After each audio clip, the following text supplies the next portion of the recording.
You've seen it happen. The guy who walks into a room and doesn't announce himself, doesn't perform, doesn't try to make an impression on anyone, and somehow every single person in that room notices him anyway. While the guy who's doing everything right, smiling, being friendly, saying all the correct things, gets nothing, absolutely nothing, and you're standing there watching this unfold, thinking, what is going on? What does he have that the other guy doesn't? Because from the outside it makes no sense. The one putting in zero effort is the one getting all the results. The one trying the hardest is the one getting ignored the hardest, and nobody ever explains why. Nobody ever breaks this down. So today we're going to, because once you understand what's actually happening beneath the surface of these interactions, you will never look at attraction the same way again. And more importantly, you'll stop making the mistakes that are quietly killing your results without you even realizing it. Let's start with the first thing you need to understand. Attraction has almost nothing to do with what you say, and it has almost nothing to do with what you do. It has everything to do with how what you say and do is perceived. This is the core insight that most men never reach.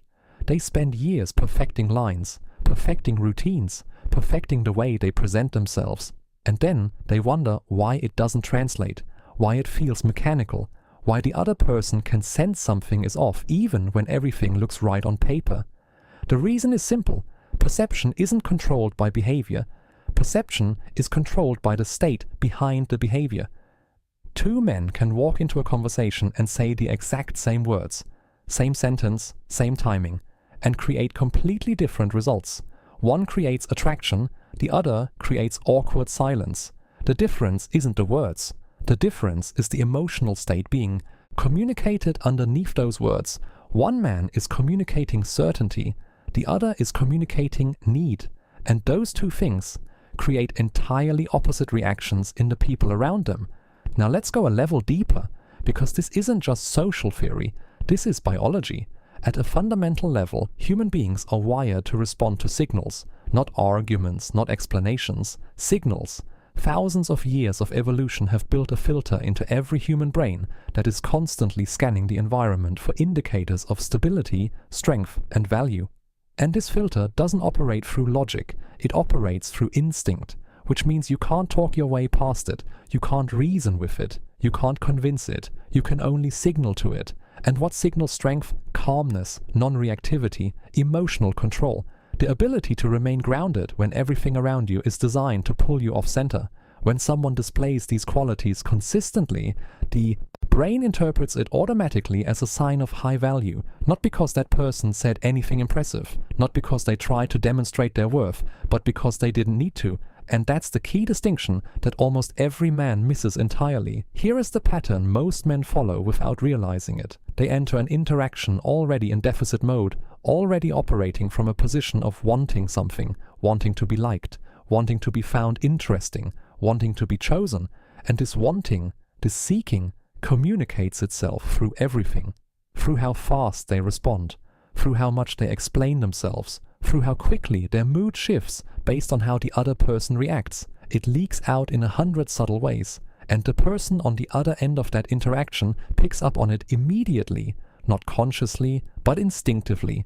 And the moment they detect that need, the dynamic shifts, because need communicates scarcity. And scarcity of a different kind than you want to project. Not the scarcity of someone whose time is rare and valuable, the scarcity of someone who doesn't have options. And that perception kills attraction before it even has a chance to build. Now contrast that with what actually works. The man who creates attraction isn't trying to be chosen. He's deciding, he's evaluating, he's operating from a position where his approval isn't freely given, it's earned. And this shift changes everything about how he shows up in an interaction. He's not filtering everything he says for maximum likability. He's not adjusting his behavior based on how the other person is reacting. He's not performing. He's simply being. And that simplicity, that groundedness, that lack of desperation reads as power. It reads as value. It reads as someone who has options and isn't afraid to exercise them. And people are drawn to that energy the way moths are drawn to light, because it's rare. Because it feels different from almost everyone else they interact with on a daily basis. This brings us to what people misunderstand about so-called bad boy behavior. When most people observe a man who seems to naturally attract attention and attraction without trying, they focus on the wrong things. They see the attitude and think it's arrogance. They see the disinterest and think it's game playing. They see the detachment and think it's manipulation. And so they try to copy those surface elements. They try to act aloof. They try to seem uninterested. They try to manufacture that detached, confident energy from the outside in. And it never works, because what they're copying is the symptom, not the cause. The actual cause is something entirely internal. It's non-reactivity, the ability to stay emotionally stable regardless of what's happening around you. It's lack of over-investment, the genuine indifference to outcomes that comes from actually having options, and self-worth. It's emotional independence, the deep, settled sense of self that doesn't require external validation to remain intact. These things cannot be faked. They can only be built. And until they're built, any attempt to replicate the surface behavior will always feel forced. And forced behavior is always detected. Always. Let me give you a concrete example so this lands completely. Imagine two men in the exact same interaction, same woman, same environment, same opening moment. The first man approaches and immediately starts working. He's charming, he's engaging, he's saying all the right things, but underneath all of it, he's watching for signals. Watching to see if she's responding well, adjusting his approach based on her reactions, laughing a little too hard at the right moments, agreeing a little too quickly when she makes a point. From the outside it looks smooth, but she can feel it. She can feel the performance. She can feel the effort behind every word. She can feel that his confidence is contingent, that it exists only as long as the interaction is going well. The second man approaches and he's just present. He's not performing, he's not adjusting. He's speaking naturally, responding honestly, occasionally disagreeing without apology. His mood doesn't shift based on how she reacts. His energy doesn't change depending on whether she's giving him positive signals or not. He's the same whether the interaction is going perfectly or completely sideways. And that consistency, that immovability, is what creates attraction. Not the lines, not the looks, the state, the rock-solid emotional foundation underneath everything he does. Now here's the rule that explains all of this. Rule number 1, what you feel matters more than what you say. Always, every time, without exception. Your internal state communicates itself through channels you cannot consciously control. Micro-expressions, vocal tonality, body, language, pacing, speed at which you respond to things, the degree to which you allow external events to affect your demeanor. All of these transmit your actual state regardless of what your words are doing. So if you are anxious, it shows. If you are needy, it shows. If you are reactive, if your emotional state rises and falls based on how other people treat you, it shows. And conversely, if you are genuinely grounded, if you are genuinely calm, if you are genuinely comfortable in your own skin without needing the interaction to go a certain way to feel okay, that shows too. And it's attractive in a way that no line or routine can manufacture. Rule number 2. Overinvestment destroys perceived value every single time. Here's the psychological mechanism behind this. Value, by its nature, does not need to announce itself. Things that are genuinely rare and genuinely valuable don't require extensive marketing campaigns. They don't need to convince you of their worth. Their worth is self-evident. So when a person goes to great lengths to demonstrate their value, over-explaining, over-complimenting, over-giving, trying too hard to impress, the very act of trying that hard communicates the opposite of what they intend. It communicates that they don't actually believe their value is self-evident. It communicates that they're not sure you would stay if they didn't keep performing, and that uncertainty radiates outward and turns into a confirmation of the exact thing they were afraid of. The more you try to prove your value, the less valuable you appear. This is not a flaw in the system. This is the system working exactly as designed. Rule number 3. Predictability is the enemy of attraction. The human brain is a pattern recognition machine. It is constantly modeling the people around it, building predictions about how they will behave. And when those predictions are consistently confirmed, when someone is completely readable, completely predictable, completely transparent in their motivations, the brain down-regulates its interest, because there's nothing left to figure out. There's no mystery, no open loop, no reason to keep paying attention. Slight unpredictability breaks this pattern, not erratic or destabilizing unpredictability that creates anxiety, not attraction, but the kind of unpredictability that comes from genuinely not being driven by the need for approval, from having your own internal world, your own opinions, your own direction, from occasionally responding in a way that wasn't expected because you're responding honestly rather than strategically. This kind of unpredictability keeps a loop open in the other person's mind, keeps them curious, keeps them engaged, because they can't fully predict you, and what you can't fully predict, you can't fully stop thinking about. Now let's talk about attention, because most people fundamentally misunderstand how it works. Attention is currency, real currency, the most valuable currency in any social interaction, and like all currency, its value is determined by scarcity.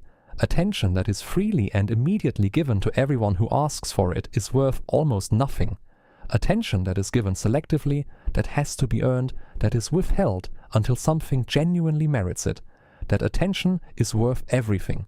The men who create the most magnetic presence in any environment are not the ones who give the most attention. They're the ones who manage their attention most deliberately. They're genuinely interested in things that interest them and genuinely disinterested in things that don't. They're not performing disinterest to seem cool, they're actually selective, because they have an internal world rich enough that not everyone and everything automatically rises to the level of deserving their full focus. And this genuine selectivity is felt immediately by anyone they interact with. It creates presence, it creates weight, it makes the moments when they do give their full attention feel like something worth having. Here is why this pattern repeats itself constantly across every social environment you've ever been in. Most people are running the same program. The program of approval seeking, the program of emotional reactivity, the program of social performance. It's what they were taught explicitly and implicitly from a very early age. Be agreeable, be likable, make people comfortable, don't upset anyone, adjust yourself to fit the room. And so almost everyone you interact with every single day is running this program on some level, which means that anyone who isn't running it stands out immediately. Not because they're doing something exotic or complicated, but simply because they're different, because they're not performing, because they have a stable center that doesn't shift based on the social pressure of the moment. That contrast alone, the simple contrast of being genuinely grounded in a sea of people who are performing, is enough to create a gravitational pull without a single technique, without a single line, without a single game. But here's the part that almost nobody talks about, and it's the most important part. Surface behavior gets initial attention, guaranteed. Walk into a room with the right energy, the right presence, the right signals of value and non-reactivity, and you will capture attention immediately. That part works. But capturing attention and sustaining genuine interest and connection are two completely different things. And confusing them is where most men end up stuck in a perpetual loop of temporary results that never convert into anything real. Because surface behavior, even authentic surface behavior, eventually reveals what's beneath it. And if what's beneath it is hollow, if the confidence is contingent, if the groundedness is performed rather than real, if the emotional stability is a mask rather than a foundation, it reveals itself, always, without exception. And when it does, everything that was built on top of it collapses. So the long game, the actual solution, isn't about behavior modification at all. It's about internal development.